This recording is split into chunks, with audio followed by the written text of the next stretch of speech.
Hello viewers, Mamma's கிச்சனுக்கு உங்களை அன்புடன் வரவேற்கிறேன். இப்போ நம்ம செய்ய போகிறது பிசிபில்லா பாத்.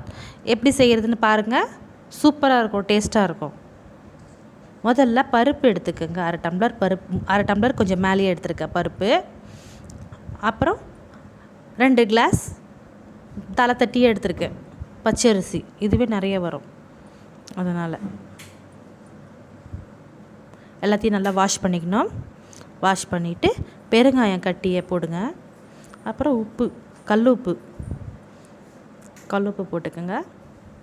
போட்டுட்டு தண்ணி, அதாவது காயோடு சேர்த்திங்கன்னா 3 கிளாஸ் அளவுக்கு வரும்.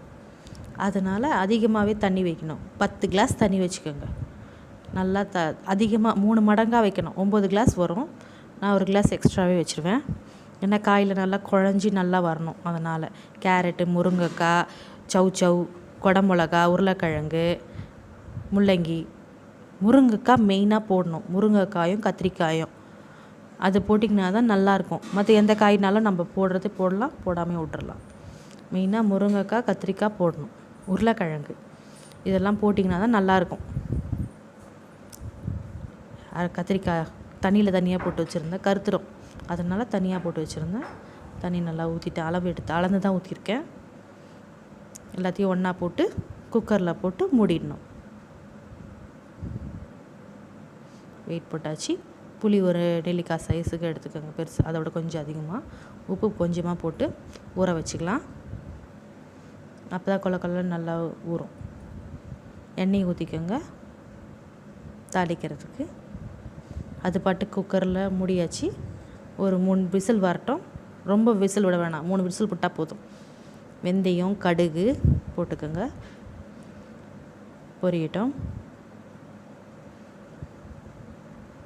பொரியட்டோன்னு வெங்காயம் போடுங்க. வெங்காயம் போட்டு வதக்குங்க. கருவேப்பிலையும் போட்டுக்கோங்க. வெங்காயம், கருவேப்பிலை போட்டு நல்லா வதங்கட்டோன்னு தக்காளி போடுங்க. 3 தான், வேறு எதுவுமே கிடையாது. இப்போ எந்த காயும் போடல, எல்லா காயும் அதில் போட்டாச்சு. அதில் வெங்காயம் தக்காளி அதனால் ஆட் பண்ணணுன்னு அவசியம் இல்லை. வேணும்னா கொஞ்சம் போட்டுக்கோங்க. சின்ன வெங்காயம் இருந்தால் அப்படியே முழுசாக போட்டுக்கோங்க அந்த குக்கர்லேயே. அப்புறம் நல்லா வதங்கட்டோன்னிட்டு மிளகாத்தூள் 2 ஸ்பூன் போட்டுருக்கேன். மஞ்சத்தூள் கொஞ்சம் போட்டிருக்கேன். அது கூடயே போட்டு கொஞ்சம் உப்பு கொஞ்சம் போட்டிருக்கேன். அவ்வளோதான் உப்பு. ஏன்னா அதில் கொஞ்சம் புளியில் போட்டிருக்கோம். அப்புறம் புளியை கரைச்சி ஊற்றிக்கலாம். நல்லா 2 வாட்டி கரைச்சி ஊற்றிக்கோங்க. நல்லா தண்ணியாகவே இருக்கட்டும். அப்படியே குழம்பு நல்லா அந்த புளி வாசனைலாம் அடங்கணும். இதில் கொஞ்சம் மஞ்சத்தூள் போட்டு வேக வச்சுருக்கேன். எல்லாத்தையும் அதை போட்டு ஊற்றிடலாம். ஊற்றிட்டு நல்லா கொஞ்சம் கலக்கணும். சாம்பார் பொடியை இந்த நேரத்தில் தான் சேர்க்கணும். கொஞ்சம் நெய் சேர்த்துக்கணும். ஒரு 1/2 ஸ்பூன் நெய், ஃபுல்லாக ஒரு பாதி சாம்பார் பொடியை போட்டுக்கோங்க. அப்போ தான் நல்லா வாசனையாக இருக்கும். முன்னாடியே போடக்கூடாது. இந்த மாதிரி 1 ஸ்பூன் நெய் ஊற்றிக்கோங்க. அப்போ தான் கடைசியில் போட்டு கலர்னா தான் செம்ம வாசனையாக இருக்கும். அந்த பொடியோட வாசனை எல்லாமே நல்லாயிருக்கும். நீங்கள் பொடி அரைச்சி வச்சுருந்தாலும் அதையும் மிக்ஸ் பண்ணிக்கலாம்.